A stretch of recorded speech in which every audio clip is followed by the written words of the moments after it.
news from Did You Know News. Now, let's see here. Where are my notes? We'll be right back for a word from our local sponsor. This program is brought to you by Moment Magazine. Hi, I'm Danya Winterman. I'm here to tell you about Moment Magazine. It's the best Jewish magazine in the world. If you're interested in how Woody Allen saved Israel from herself, or Grossinger's On My Mind, well, then this is the magazine for you. Just call 1-800-MOMENT. Once again, that's 1-800-MOMENT. Thank you. Janusz Korczak was a children's writer, teacher, and medical doctor. He was as well known in Europe as Anne Frank was, too.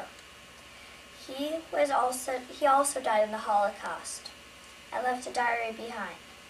He worked in a juvenile court defending children's rights. Korczak was born with the name Henrik Goldschmidt. He never knew how old he was because his father delayed registering his birth. So he didn't know if he was born in 1878 or 1879. He went to a Russian elementary school at age 7. And at his school, teachers pulled children's ears, hit children with rulers and whips. He became so nervous at the thought of going to school that his parents withdrew him after a couple of months later.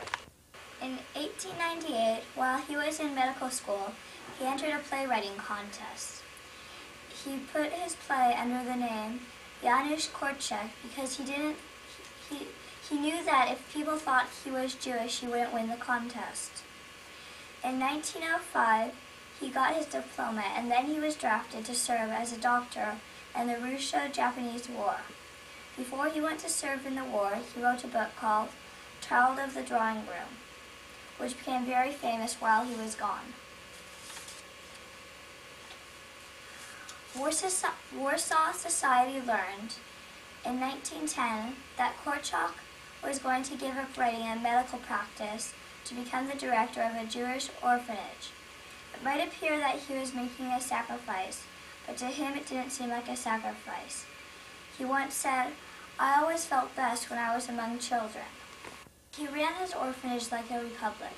His philosophy was this: children are not people of tomorrow, but people of today. They are entitled to be taken seriously. They have a right to be treated by adults with tenderness, respect, and as equals, not as masters treat slaves. They should be allowed to grow into whomever they were meant to be. The unknown person inside of each of them is the hope for the future. In World War I, Korczak, once again, served as a doctor in the army. After the war, Korczak wrote a book called King Mat I, a famous children's book and famous once again in Poland. In the meantime, opened an orphanage, and in 1939 the Germans invaded Europe.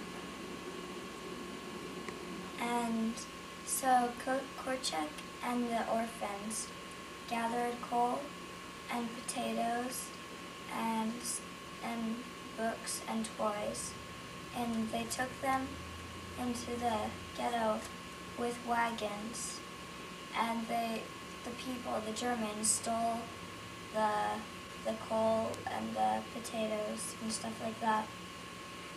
And then Korczak went to go complain to the Germans, and the Germans said, "Why do you care? They're just Jewish orphans." And they started to get suspicious, and they said, "Are you Jewish?" And he said, "Yes." And the Germans said, "Well, why aren't you wearing a star on your shoulder?" And he said, and the Germans said, "It's against the law." And he said, "Because there are some laws that people make and some laws that are eternal. I go by the eternal ones." And before he got to finish his speech, they threw him in jail. and some other people had to pay a lot of money to get him out of jail. The Jewish leaders were told to choose 6,000 people from their family and friends because they said that there were too many Jews in the Warsaw Ghetto and it was getting too crowded, and they were going to ship the Jews back east. They took them to the hospital to make sure that they were all well, and then they stuck them on freight trains. And on the freight trains, people died because there wasn't any water and there wasn't enough air, so a lot of people suffocated.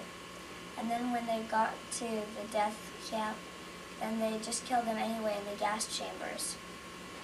Jack had a friend, and his friend could have rescued him from the death camp. But he said no, and he stayed with his children because he thought that he could save a couple of them for a couple more days or forever. He thought that he could stay with them and help them through it, and he didn't want to abandon them, so he didn't leave. Janusz Korczak was last seen marching onto the freight car. This profile was brought to you by Moment Magazine. Moment, the right one. Thank you all from Did You Know?